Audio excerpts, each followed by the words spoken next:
Good morning. Good morning. This is Doing Relationships Right. I'm Jennifer Hurvitz and I'm your host here. And I am just so happy to be back. This is my first week back behind the mic. And it's a pleasure. It's a pleasure to be here. And I hope everyone is doing well this morning. Today, I'm going to jump right in. It's a Just Jen. I'm going to jump right in. I'm talking about the best pieces of relationship advice that I've ever heard and that I use when I coach. Okay, so you might want to put this one on record or slow or save it because this is some good stuff. So flash alert, good stuff coming. Let's start at the top. One of my favorite pieces of relationship advice that I've ever heard and that I really try to follow, and I do it with my boyfriend. I do it with my kids. I do it with family members. I never leave the house without saying goodbye. I just don't. It's a little bit of a, at this point, like kind of a, what's it called? One of those superstitions I have where, God forbid, I don't say goodbye, like something, it's just weird. But yeah, say goodbye. Just say goodbye to each other. Give your person a kiss. When they come home, same thing, say hello. I just think it's good. That's number one. Never leave the house without saying goodbye. Number two, learn how to communicate. Okay, this seems like really easy, like duh, like, you have to learn how. No. I did not know how to communicate until like recently. I would say recently, like within the last 2 years, 3 years.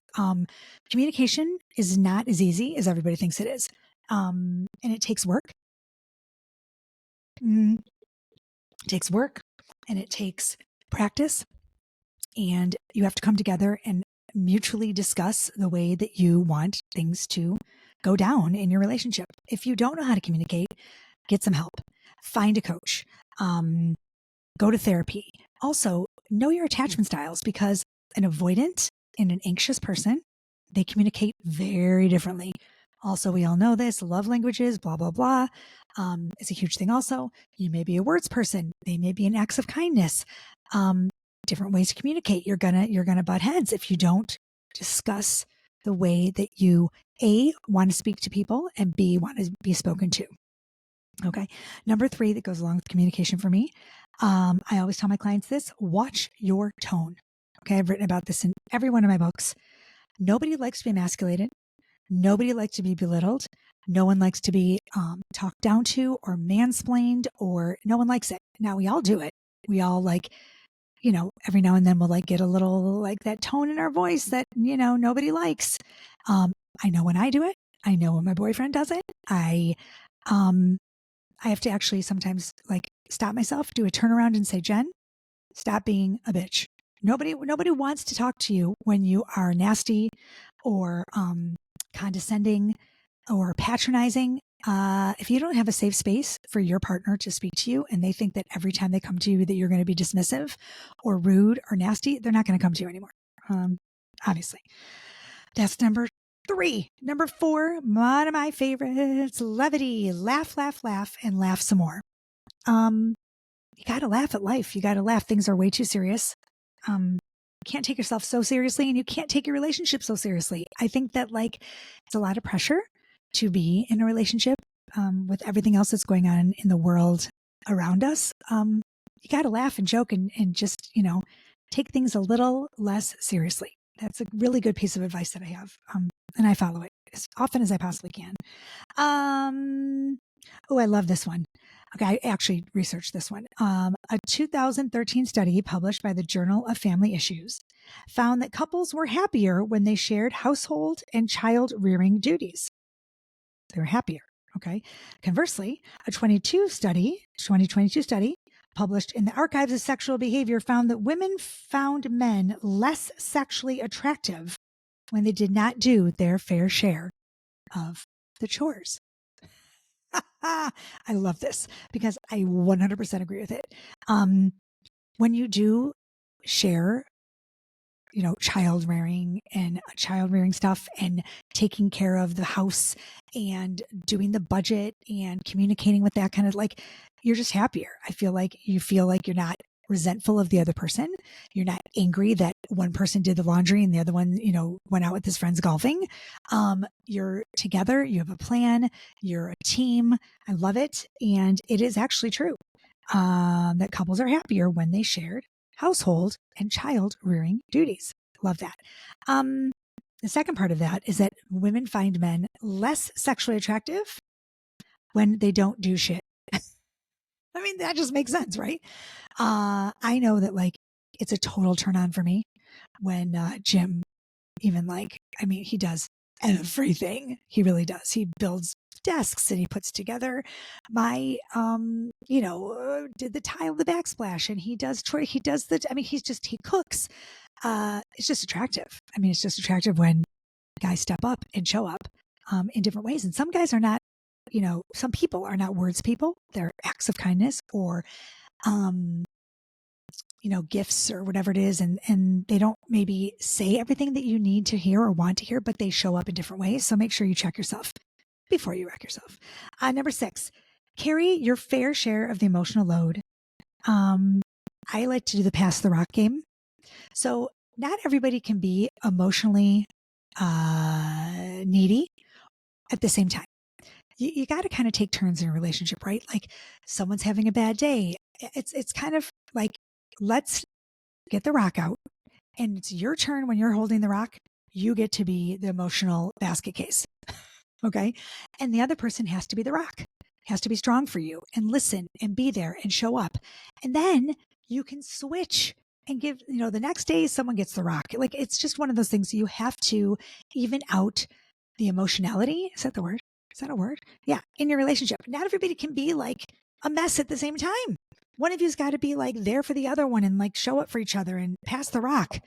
Now, sure. Of course, there are days when you're both going to have shitty days or you both need to talk, but take turns hearing each other and listening to each other. Don't constantly be coming home and just dumping everything on your partner. It's not fair. So yeah, that is my pass the rock game. Number 7, prioritize mental and physical health. We always say this: put your oxygen mask on before you assist others. If you are not taking care of yourself, how can you help anybody else around you? How can you be there for your kids if you're not taking care of yourself and doing the things that you need to do for your emotional well-being? Whether that's working out. I have friends who they have to work out or they just are assholes. So taking care of yourself, eating right, getting enough sleep, setting boundaries. It's really important that you set personal boundaries and you stick to them. If you want to go to bed every night at 11 o'clock and your partner doesn't, guess what? You go to bed at 11 o'clock and your partner doesn't, but you set that boundary and you say, look, I need my sleep. Lots of people, they take medication, which I'm a huge advocate, mental health awareness. If you need to take meds, take them.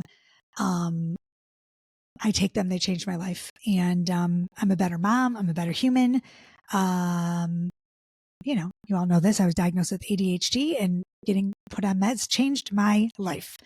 So don't be ashamed to get the help that you need and take care of yourself before you can help your family, right? And your friends and everybody else.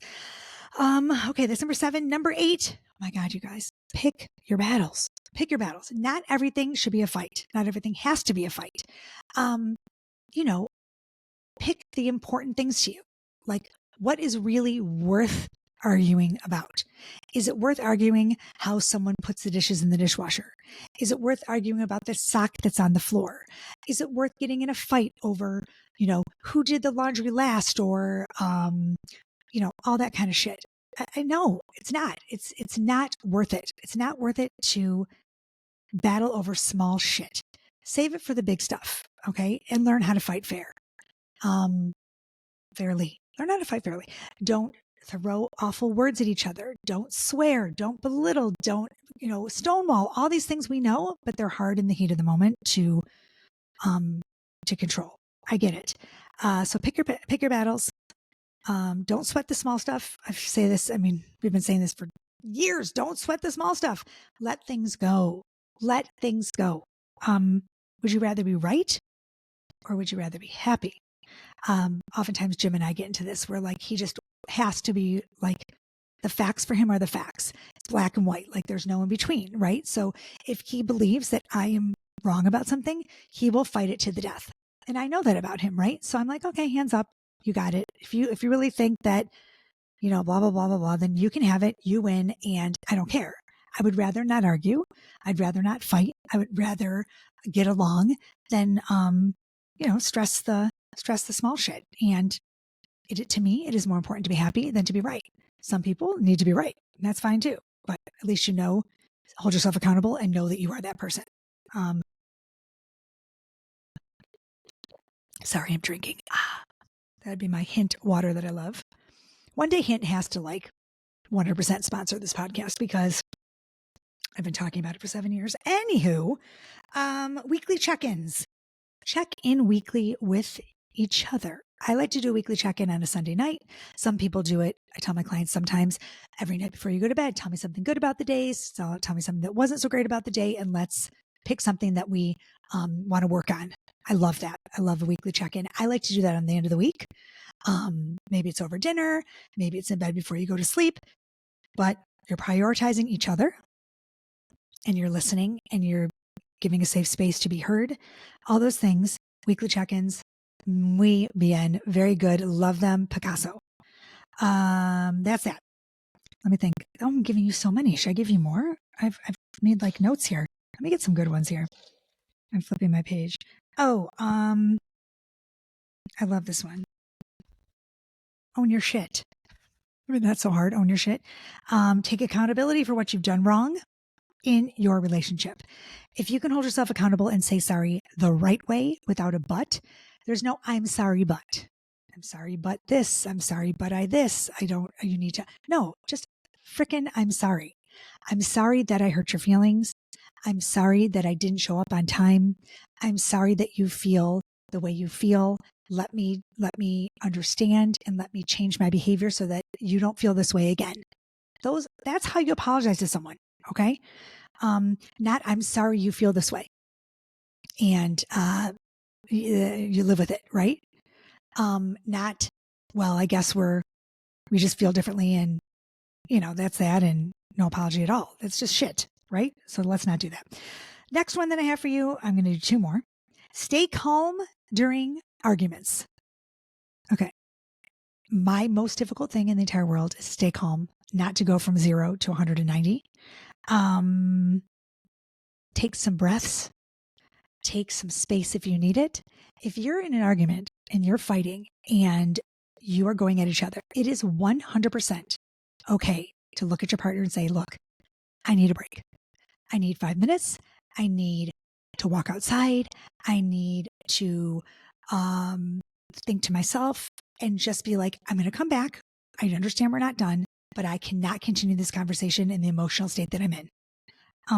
I would much rather you do that than it escalates to something horrific and horrible and say stuff that you can't take back. Okay. So make sure that you are discussing instead of arguing. Okay. 2012 UCLA study found that those who argued angrily were more likely to be divorced in 10 years than those who hashed it out civilly. I mean, you would think, okay, that makes sense, but lots of us argue. We're like, okay, well, you trust the person you're with. You feel like there's no, it's like they're your person forever and they're not going anywhere. So you get real comfortable and you start being nasty during, when you're fighting. Don't do that. Don't take them for granted. Don't take it. People are getting divorced over everything these days. Don't let it be because you and your partner couldn't fight kindly or discuss things or come to some kind of mutual understanding or agreement. Keep your voices in check, keep your tone in check, keep your volume in check, and, lower your chances of getting a divorce. I mean, it seems simple, but it's really not. I get it. I do get it. One more, and then I'm going to go because it's been 15 minutes. And I know you guys are probably like, Jen, it's enough. But I'm just so happy to be back, you guys. I'm just so happy to be here. So here's my favorite, and then I'll go. Never stop dating. Never, ever, ever stop dating your partner. Whether it's every Saturday night, you go to dinner, whether it's every, Tuesday afternoon, you meet for coffee or lunch, date each other and be kind to each other. Put down your phones, look at each other, talk about the past and the good times, and stay present. Okay. Don't look too much in the future. It causes anxiety. And only talk about the good things in the past. Don't bring up shit that, you were angry about 17 years ago. That doesn't do anybody any good. And that's that. Those are my tips for relationships. The best pieces of advice that I give, that I've gotten, that I've heard. I just think that's a way to start this podcast off. So the way to start this year is on a positive note. Do something that makes you feel good. Show up for each other and be happy and do relationships right. That's all I got to say. You can find me, jenniferhurvitz.com. You know where I am. If you want to book an Ask Me Anything session, I would love that. Anything that you can fit into 30 minutes with me on a phone call, $99. I don't think you're going to find anything better than that. A quick phone call, 30 minutes, done, and I can solve all your problems in the world. Or at least a couple of them, hopefully. Check out my new online courses. I have a crash course. It's a dating course online right now on jenniferhurvitz.com. That's $10. I mean, hello, $10. Don't forget my books. Follow me on YouTube. Follow me everywhere. And if you like this podcast and you want to support me, please go review it. Give me a 5-star review. Share it with your friends. Subscribe, rate, review, all that good stuff. I love you guys. I'm so happy to be back. Happy September. Happy fall, y'all. You know what I say. Peace, love, and so much truth. Bye.